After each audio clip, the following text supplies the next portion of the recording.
دوسروں کو بڑے زور و شور سے ہم دعا کرنے کے لیے ابھارتے ہیں۔ بطور لیڈر ہمیں اپنی دعائے زندگی میں استقلال پیدا کرنے کے لیے ہر وہ قدم اٹھانے کی ضرورت ہے جو ہمارے بس میں ہے۔ اگر ہم ان پیش کردہ تجاویز پر عمل کریں تو یہ نصب العین بآسانی حاصل کر سکتے ہیں۔ ہمیں دعا کے لیے مقررہ وقت کی ضرورت ہے، پوشیدہ جگہ کی ضرورت ہے، اور اس قرارداد کو یا اس عہد کو روزانہ دہرانے کی ضرورت ہے کہ ہم دعا کریں گے۔ دوسری بات دعائے زندگی میں ہونی چاہیے کہ وہ منظم ہو اور باترتیب ہو۔ کسی مسیحی کی دعائے زندگی میں تسلسل نہ ہونے کا سبب یہ ہے کہ اس کی دعائے زندگی میں عموماً نظم اور ترتیب کا فقدان ہوتا ہے۔ میرے عزیزو، باقاعدگی کے ساتھ دعا مانگنے کی عادت ڈالنے کے لیے کس چیز کی ضرورت ہے؟ ہمیں منظم ہونے کی ضرورت ہے، ہمیں باترتیب ہونے کی ضرورت ہے۔ اب ہماری دعا کا مقصد کیا ہے؟ متی کی انجیل اس کا 6واں باب اور 7ویں آیت دیکھیں گے۔ اور دعا کرتے وقت غیر قوموں کے لوگوں کی طرح بک بک نہ کروں، کیونکہ وہ سمجھتے ہیں کہ ہمارے بہت بولنے کے سبب سے ہماری سنی جائے گی۔ خدا میں یسوع نے یہ کبھی نہیں کہا کہ بامقصد دعا کو بار بار دہرانا غلط ہے۔ اس نے خود ایک ہی دعا کو 3 بار دہرایا، جس میں ایک جیسے الفاظ استعمال کیے۔ اس کے برعکس متی کی انجیل 6 باب کی 7ویں آیت میں اس کی تعلیم محض بک بک کرنے کے کھوکھلے پن سے متعلق تھی۔ اس نے غیر قوموں کی طرح بک بک نہ کرو کہ الفاظ کا اضافہ کر کے اپنے بیان کو مزید مستند کیا ہے۔ یسوع مسیح چاہتا تھا کہ اس کے شاگرد بامقصد دعا مانگے۔ ایسی دعا صرف اسی وقت مانگی جا سکتی ہے جب ہم پہلے یسوع مسیح میں قائم ہوں، پھر اس کے الفاظ کو اپنے دل میں قائم ہونے دیں۔ بدقسمتی سے بہت سے مسیحی بے مقصد اور کھوکھلی دعائیں مانگتے ہیں، کیونکہ انہوں نے بامقصد دعا مانگنا سیکھا ہی نہیں۔ باترتیب اور منظم دعا کے لیے ہمیں دعا کی مختلف اقسام یا حصوں پر غور کرنے کی ضرورت ہے۔ پولس رسول ہمیں سکھاتا ہے، خدا کے سب ہتھیار باندھ لو۔ ایسا کہنے کے بعد ہمیں چیلنج پیش کیا گیا ہے کہ ہم اپنے آپ کو بہت زیادہ دعا کے لیے وقف کر دیں۔ وہ کہتا ہے، اور ہر وقت اور ہر طرح سے روح میں دعا اور منت کرتے رہو۔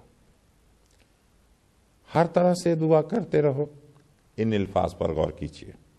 اس کا مطلب یہ ہے کہ ہمیں دعا کی وہ سب مختلف اقسام کو منظم کرنے کی اور اپنانے کی ضرورت ہے جن کا انکشاف کلام مقدس میں کیا گیا۔ ایک کتاب ہے وہ گھنٹہ جو دنیا کو تبدیل کرتا ہے۔ اس کتاب میں 12 اقدامات پر 12 پوائنٹس پر ہم کہہ سکتے ہیں غور کیا گیا ہے۔ اگر کوئی شخص کہتا ہے کہ میں لمبی دعا نہیں کر سکتا، ستائش کیجئے پہلے، پھر انتظار کیجئے خدا کا، اور پھر اپنے گناہوں کا اقرار کیجئے، پھر جو کلام آپ نے پڑھا ہے اسے دعائیا شکل دینے کی کوشش کیجئے، پھر پرکھنا شروع کیجئے، پھر شفاعت کیجئے، پھر مانگیے، پھر شکرگزاری کریے، پھر گیت گائیے، پھر گیان دہیان کیجئے، پھر سننے کی کوشش کیجئے، اور پھر حمد و تعریف کیجئے۔ تو یہ 12 اقدامات ہیں جن کو بارے میں ہم آگے چل کے تفصیل کے ساتھ سیکھیں گے۔ میں صرف بیان کرنا چاہتا تھا کہ یہ 12 پوائنٹس ہیں۔ اگر ہم 5 منٹ ان 12 پوائنٹس پر غور کریں تو آپ دیکھیں گے، یا ان کے بارے میں دعا کریں تو آپ دیکھیں گے کہ آپ 1 گھنٹہ دعا کر سکتے ہیں۔ گیت گانا ہے، 5 منٹ گیت گائیے، شکرگزاری کرنی ہے 5 منٹ کیجئے، ستائش کرنی ہے، شفاعت کرنی ہے 5 منٹ کیجئے، اور یوں ان 12 پوائنٹس کے اوپر آپ 5 منٹ صرف کر کے تو آپ دیکھیں گے آپ 1 گھنٹے کی دعا کر رہے ہیں۔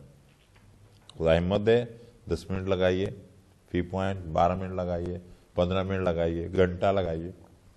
مجھے دینا کرن کی ایک بات یاد آتی ہے، کہتے ہیں آج یسوع سے ملنا چاہیے۔ تو یسوع سے ملنے کے لیے خدا کے خادم دینا کرن نے دعا شروع کی، تو لکھتے ہیں کہ جب 9 گھنٹے کے بعد یسوع نے میرے کندھے کو تھپتھپایا تو مجھے پتا چلا وہ واقعی آ گیا۔ 9 گھنٹے دعا۔ بات یہ ہے کہ جتنے ہم اپنے ان پوائنٹس کے مطابق اگر ٹائمنگز اوقات بڑھاتے جائیں گے تو ہم زیادہ لمبی دعا بھی کر سکتے ہیں۔ پھر دعا کا پروگرام ہے، اس پہ ہم غور کریں۔ ہمارے دعائیہ پروگرام کا تعلق ان مخصوص باتوں سے ہے جن کے لیے ہم دعا کرتے ہیں، جبکہ ہماری دعائیہ منصوبہ بندی کا تعلق دعا کی ان اقسام سے ہے جنہیں ہم خداوند کی حضوری میں وقت گزارنے کے لیے پیش کرتے ہیں۔ ہمارے دعائیہ پروگرام میں وہ مخصوص درخواستیں شامل ہوتی ہیں جن کے لیے ہم روزانہ دعا مانگتے ہیں۔ ایک لیڈر کی حیثیت سے ہمیں خاص طور پر اپنی کلیسیا کے ممبران یا اپنے دعائیہ گروپ کے لیے نام بنام دعا کرنے کی ضرورت ہے۔ اگر کلیسیا کی تعداد بہت زیادہ ہے تو انہیں چھوٹے گروپس میں تقسیم کر دیں، 7 گروپس میں تقسیم کر دیں، روزانہ ایک کے لیے دعا کیجئے، ہفتہ وار دعا کیجئے۔ اور بڑی تعداد میں کلیسیا زیادہ ہے، 30 گروپوں میں تقسیم کر دیجئے، روزانہ پورا ماہ ایک گروپ کے لیے دعا کیجئے۔ تو آپ اس پروگرام کو اپنی زندگی میں شامل کر سکتے ہیں۔ یہ آپ کی اپنی مرضی پر منحصر ہے کہ آپ کس طرح اس کو مینیج کرتے ہیں۔ پھر اگر آپ کی فہرست اور بڑی ہے تو آپ اس کو فیملیز کا نام دے سکتے ہیں، جیسے گل فیملی، بھٹی فیملی کے لیے دعا کیجئے، فلاں چرچ کے لیے دعا کیجئے، فلاں شہر کی کلیسیا کے لیے فلاں وقت میں۔ تو اس طرح آپ اس کو خود ترتیب دے سکتے ہیں۔ اس کو پروگرام بنائیے، لکھ کر پروگرام بنائیے۔ اس بات کو ذہن میں رکھیے کہ کسی ممبر یا کلیسیا کے ہر خاندان کے لیے دعا میں خاصا وقت گزارنا ضروری نہیں۔ اہم بات یہ ہے کہ ہم خصوصی طور پر ان کے لیے دعا مانگیں۔ لیڈر کی حیثیت سے ہمیں رضامندی کے ساتھ اس ذمہ داری کو قبول کرنا چاہیے کہ ہم ان لوگوں کے لیے باقاعدگی اور منظم طریقہ سے دعا مانگیں گے، ایک پروگرام بنا کے، ایک شیڈول بنا کے، اور جن کا خدا نے ہمیں ذمہ دار ٹھہرایا ہے۔ خدا ہمیں اور روحیں کس طرح دے دیں؟ بطور خادم کیوں زیادہ فالتو روحیں دے دیں؟ کیا ہم ان کو اچھی طرح مینج کر رہے ہیں؟ کیا ان کے لیے مناسب خوراک ہے ہمارے پاس؟ کیوں خدا دے دے؟ کیا خدا اپنی بھیڑوں کو بھوکا مارنے کے لیے اپنے خادموں کو دے دے؟ اگر ہم نے ان کی خبرگیری نہیں کرنی، میں تو صاف لفظوں میں کہوں گا ان کے لیے دعا نہیں کرنی، تو پھر کیا ضرورت ہے؟ آرام سے گھر بیٹھیے۔ ہمیں دعا مانگنی ہے اپنے لوگوں کے لیے، اپنے شہر کے لیے، اپنے خاندان کے لیے، اپنی قوم کے لیے، اپنے ملک کے لیے۔ اب اگر آپ پاکستان کی بات کرتے ہیں تو میں یہ صاف طور پر کہوں گا، ہم ذمہ دار ہیں۔ ہم مہنگائی کے بھی ہم ذمہ دار ہیں، مہنگائی کے ہم ذمہ دار ہیں، دہشت گردی کے ہم ذمہ دار ہیں،